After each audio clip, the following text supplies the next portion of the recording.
So we have the ARRMA Vorteks 4x2 boost. I'm in the process of upgrading. I put the 4000 kV brushless motor on, the 85 amp FIRMA Spectrum ESC. And then in my last video, I changed out the gearbox and the chassis spine block here to the aluminum RC all-wheel drive. So I have more RC all-wheel drive things that they sent me.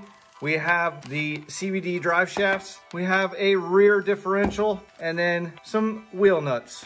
So what we have to do here is we have to take out this gearbox. Then we have to take the shock off the shock tower, take this link out. We do have to take the back wheels off so we can get these drive shafts off. And this will be the same if you're still running the stock gearbox or not.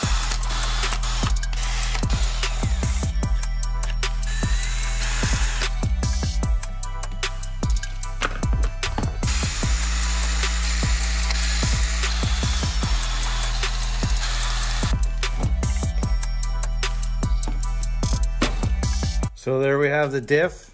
It's all plastic, so it'll be nice to upgrade it to aluminum and have metal gearing. This is all plastic gearing. So we just have to get these bearings off of here and put them back in the caster blocks. But now we're ready to put this new one in. Take a look at this Diff here. So that's different. We have all metal gearing, 37 tooth ring gear and a 13 tooth planetary gear. Comes with all sealed bearings. Opening it up, there is diff fluid in here. Okay, so I have it all back together. Everything has thread lock on now. These didn't originally, so I put some on here because you don't want them loosening up. Last thing I'm gonna do is I have some white lithium grease here. So I'm gonna smear this grease on. So next thing we're gonna do is we're gonna put these drive shafts on. So you get 4 grub screws and 4 rubber O-rings. So these come apart at both ends like that. And then you put a rubber O-ring over just like that on each one and put them back together. And that one's done. And then there's where the grub screws go. You want to line this grub screw hole up with a little indentation there. There we go. So we got one side done. Let's flip to the other side.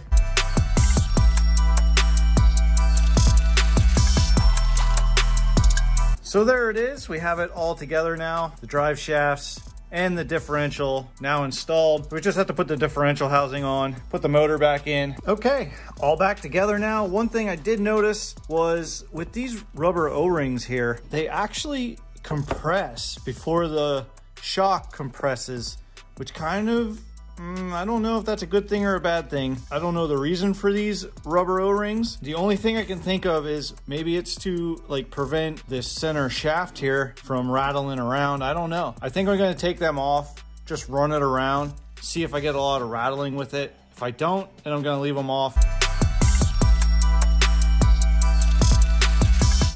Well, that is it for this video. I just wanted to do a real quick install video of the RC all-wheel drive rear differential, as well as the CVD drive shafts, and then the wheel hexes were kind of a little bonus there. That'll be it for this video, so go ahead and click that subscribe button because I have one more upgrade, and that is going to be the 4-wheel drive conversion. I'll leave a link to everything in this video and everything else that I put on this Vortex. So thanks for watching, and I hope you join me in the next video.